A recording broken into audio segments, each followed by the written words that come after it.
Thank you for being here on a Saturday, and I'm so proud of our members who are here to protect the post office. Before I go into that, though, I want to say what a sad time it is across the country with storms coming and the rest, but from my own personal experience in the state of California, we have wildfires burning that are burning the lay of the land the size of the state of Rhode Island. The size of the state of Rhode Island. We thank our firefighters for their courage, our first responders for their courage and community service. It's so sad. Well, I remember when we had the fires before, the fires, the smoke will not exceed the love that we have for each other, to come to each other's support. It is, it's very, very sad. And I commend our Governor Newsom, for his leadership, but he and I and all of us, Mike Thompson, whose district is very affected by it, all of us salute our firefighters and all of that. We just came out of the convention, as you know, and I'm very proud of the values that were presented there. In my remarks, I said, we come together not to decry the darkness, but to light a way forward for our country. That was my own statement, but I was so pleased that it was so much a part of our president-to-be, our nominee, Joe Biden's statement.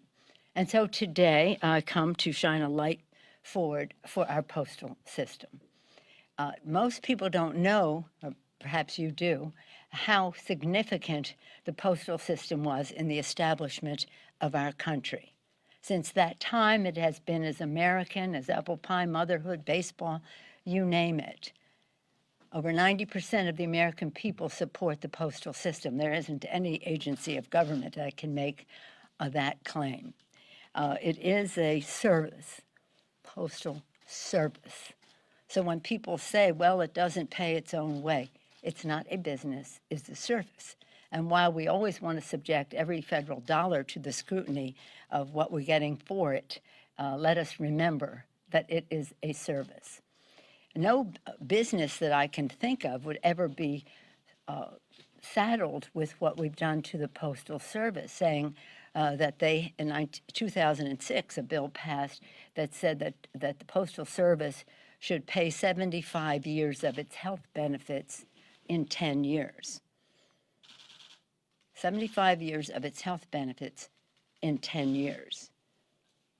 That is a responsibility that I don't think most businesses could meet and also come out with on top. So earlier this year, Mr. DeFazio put forth a bill to limit what that is.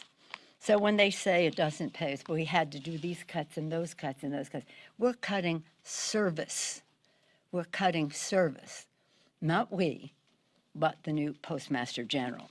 So we have called our members back for legislation that allocates the resources, $25 billion, that were recommended by the U.S. Postal Service, the Board of Governors of the Postal Service. They are a board that are bipartisan and 100% appointed by President Donald Trump. And they recommended the $25 billion. Actually, they recommended more, which we will have in other bills. So that's part of this legislation.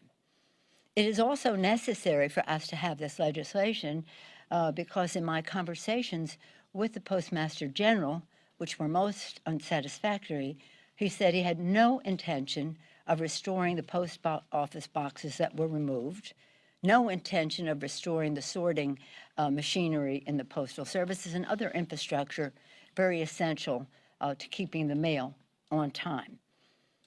And when I suggested that we have the ballots in the election treated as first-class mail, he said he had no intention of doing that, but if it was in the bill, then he would. And yesterday, you see that he's now saying that he will. But to make sure that that happens, because his comments are one thing, his actions will be another. And that's why we have this legislation.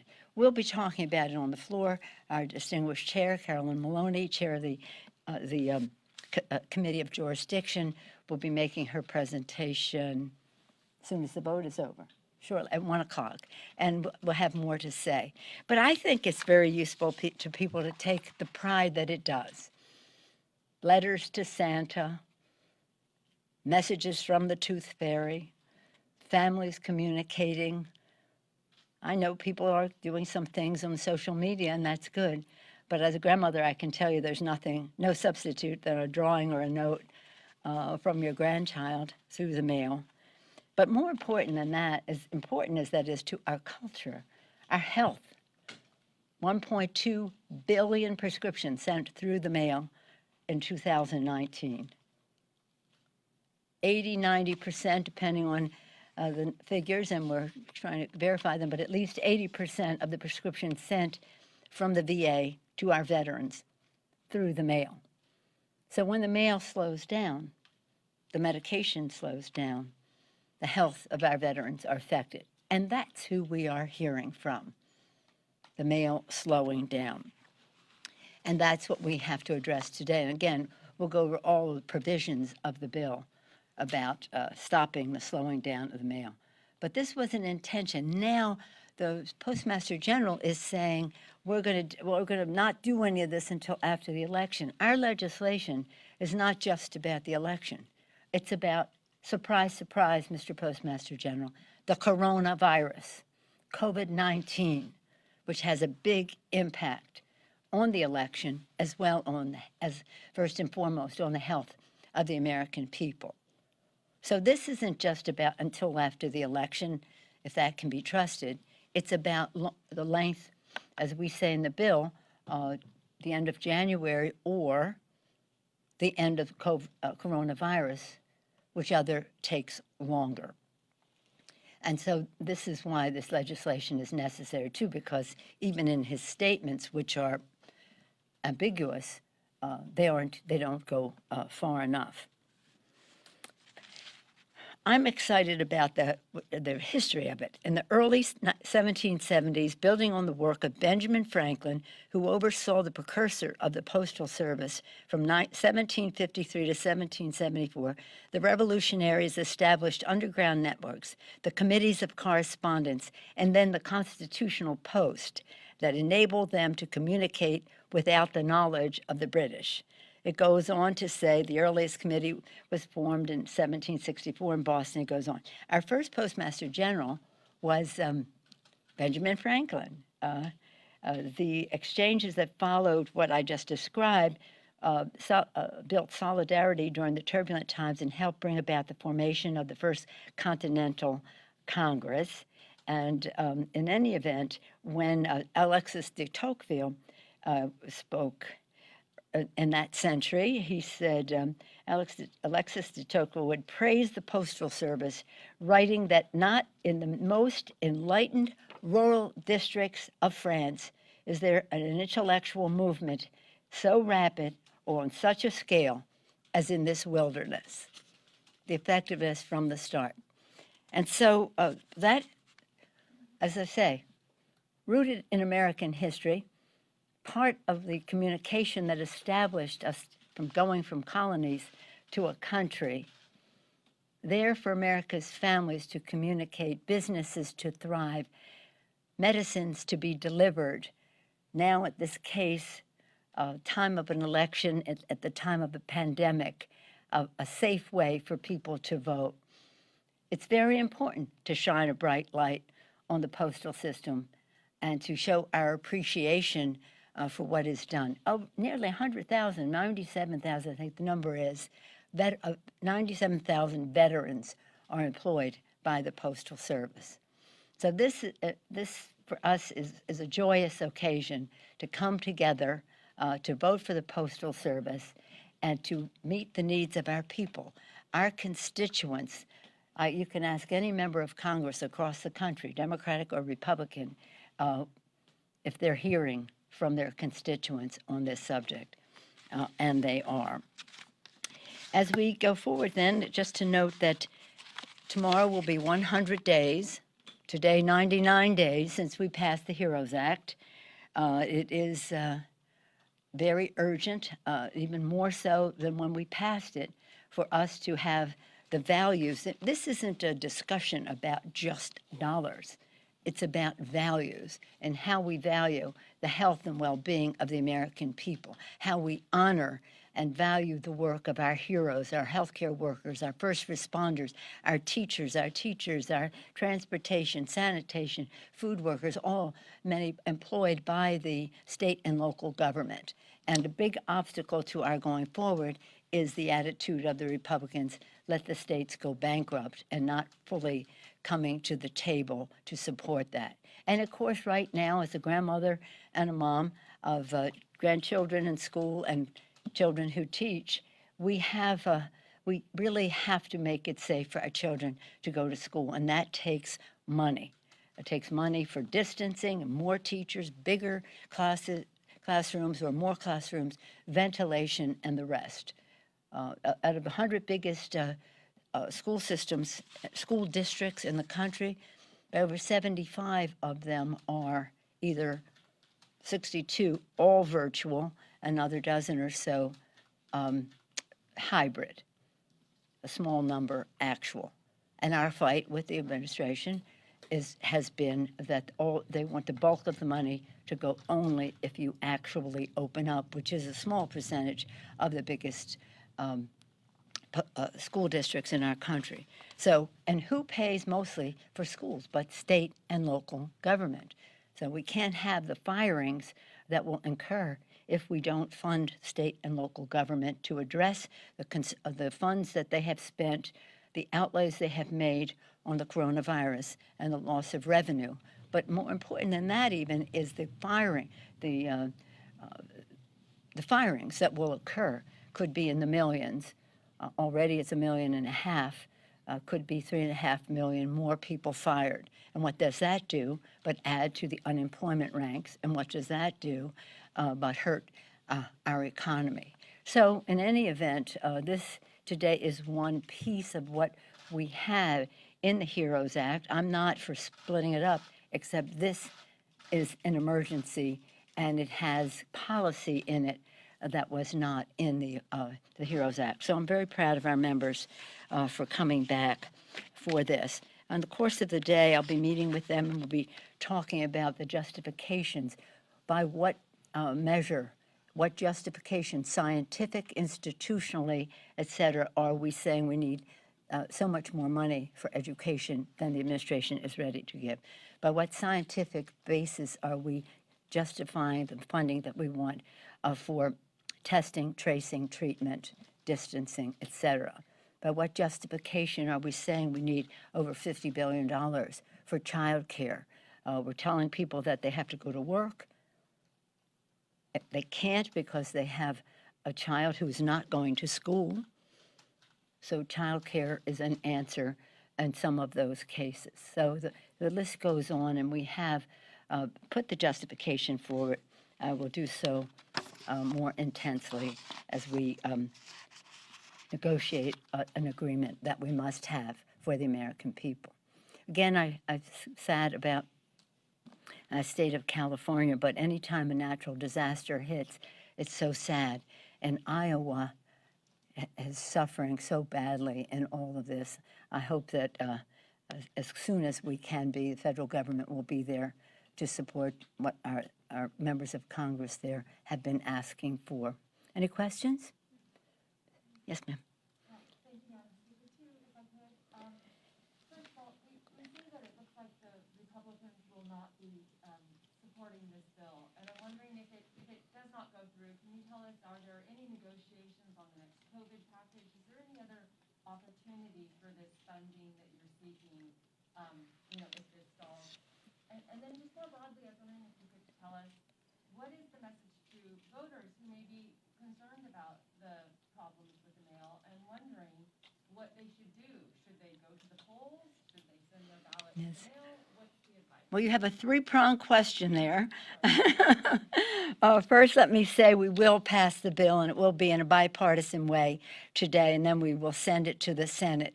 And let me just say that, as I've always said, public sentiment is everything. They'll be hearing from their constituents because this hits home. Not receiving your mail on a timely fashion hits home. Not receiving your prescription, especially for our veterans, hits home in a way that is harmful to our country as well. Secondly, we're hoping that the need for us to go forward in terms of we can open our economy if we have our testing. We can open our schools more safely if we have the point of care testing, tracing, treatment, etc. Why they will not follow science is beyond me, but nonetheless, we have to make that case, and it's safer. As I said, it was 99 days since we passed our bill. In that time, how many more people? It was 4.2 million more people have become infected. 4.2 million since we passed our bill. 88,000 more people have died, taking us past 175,000 people. You see the statements that are being made that if we wear masks, if 95% instead of 55% of people wore masks, the lives that could be saved going forward. Well, why don't we also learn from what has happened in the past? When they said we're going to press the pause button, they forgot to tell the virus they were pressing the pause button. It didn't pause. So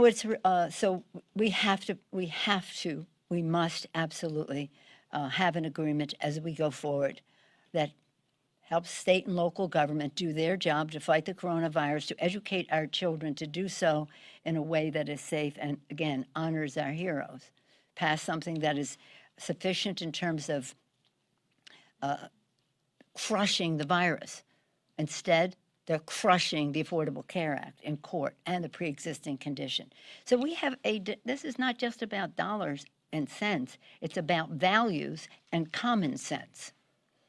And then to the last point in terms of voting is that, look, don't pay any attention to what the president is saying because it is all designed to suppress the vote. He's going to have law enforcement. That's in their playbook. We've seen their playbook. It's in their playbook that they'll have people intimidated to vote by having ICE agents or other law enforcement there to instill fear in people as they show up. Why are they here? It's scary. But ignore that. It's a suppress the vote tactic, as is the suppressing of the ability of the postal system to deliver on its responsibility, to treat first-class ballots as first-class mail and to deliver in a timely fashion and not ignore the need for overtime, not ignore the fact that so many members of the Postal Service have contracted coronavirus, so need for temporary employees to fill that in, and not ignore he said very blatantly, I have no intention of replacing those mailboxes. I have no intention of replacing the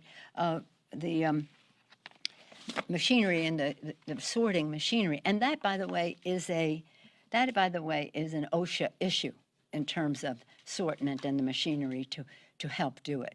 So all I would say to the final part of your question is ignore them, make a plan to vote, do so to vote early so that we will have an outcome that is clear, as close to election night as possible. I say that because the more that vote by mail, there may be some counting after the election, but I hope that our victory will be so big. It'll be so big that it'll be so clear. And by the way, from the standpoint of the House, it is my political goal to win so big that we are putting down the down payment of winning for 2 years from now. Now, when you get into voting and voting by mail, once again, Mr. President, you come into my wheelhouse. I was chair of the party for a long time, Northern chair and state party chair in California. Had the experience of recognizing how important time is. It's about time.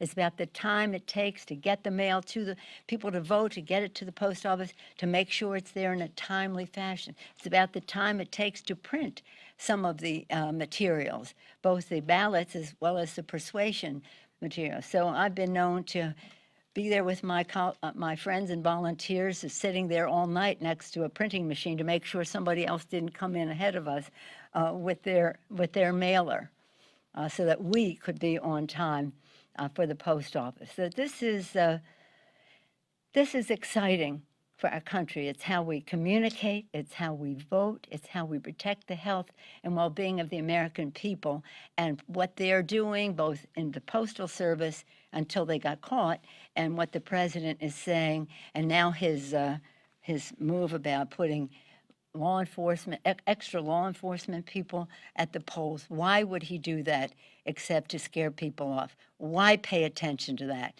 Just honor the vision of our founders, that this is a democracy and everybody's going to have the chance to vote and have their vote counted as cast. Another question? Yes, ma'am. I have another subject I want to bring up, so let's move on. Chief of Staff Meadows is on the Hill today, and he tweeted out. Who is? Keep my mask off. Chief of Staff Meadows. Oh, Meadows, okay, yeah. He tweeted out a message to Democrats saying, if you really want to help Americans, how about pass relief for small businesses and employment along with postal funding? You said that you don't want to break things down. You said that today is going to be focused on the Postal Service. That's right. But what about the members in your party who think that maybe a vote on a smaller HEROES Act, a $2 to $2.4 trillion HEROES bill with a shorter time frame is perhaps a good idea? Well, let me just say, you listed some things that what's-his-name put forth. He didn't say anything about schools. He didn't say anything about crushing the virus. He didn't say anything about people who are being evicted. He didn't say anything about food insecurity among millions of America's children. He didn't say anything about state and local. That's completely unacceptable. On the other hand, what my colleagues, I welcome their suggestions, and that we're all in sync. We said we would come down $1 trillion. We're ready to negotiate at that level. And again, we're making some plans for some things that we want to do next, because it's how many days until the election? 73 or something? 73 days. 99 days since the bill, 73 days since the election, and we're getting ready for this legislative session that comes, and the legislative session that begins in January. So we're in sync in our caucus, and his list is very deficient when it comes to our children, their child care, their food, their housing, their education, their health in terms of the virus. And no, just again, state and local does do over 90% of the education. I want to bring up another subject that the president brought up this morning, which is very scary, and everybody should take note of it. The Food and Drug Administration, the FDA, has a responsibility to approve drugs with their judging on their safety and their efficacy, not by a declaration from the White House about speed and politicizing the FDA. This was a very dangerous statement on the part of the president. Even for him, it went beyond the pale in terms of how he would jeopardize the health and well-being of the American people and accuse the FDA of politics when he is the one who has tried to inject himself in the scientific decisions of the Food and Drug Administration. One more question. I have to go to the floor. Yes, ma'am. How does Mr. LaJoy compare to Benjamin Franklin? What experience does he bring to the job as Postmaster General? Well, let me also say Abraham Lincoln was a postmaster. He was as well. I think Harry Truman worked for the Postal Service. I don't know exactly what his title was. So this Postal Service has a great identification with leaders in our country. I wouldn't use the word compare, I would use the word contrast. Benjamin Franklin understood the value of bringing people together in our country. He did not view it as a business enterprise. He believed in it as a service, postal service. And that is what we have to support. To bring it in and say, well, they're losing money and this or that, really? Really? Are we losing money on delivering prescription drugs to our veterans? Are we losing money in how we have people communicate with each other and our families and create jobs, good-paying jobs? 97,000 veterans who are employed by the Postal Service. I think the biggest contrast would be one sees it as a service for the American people, the other sees it as a business enterprise, and that is, and doesn't value its purpose, But hopefully he will see the light as he sees the legislation. And if the Republicans in the Senate refuse to take it up, they're just going to have to answer to their own constituents why they don't want their mail delivered in a timely fashion. What is it? Neither rain nor sleet nor snow or dark of night will keep the courier from his or her now appointed rounds. That doesn't seem to be the purpose of the current leadership of the Postal Service. Thank you all. See you on the floor.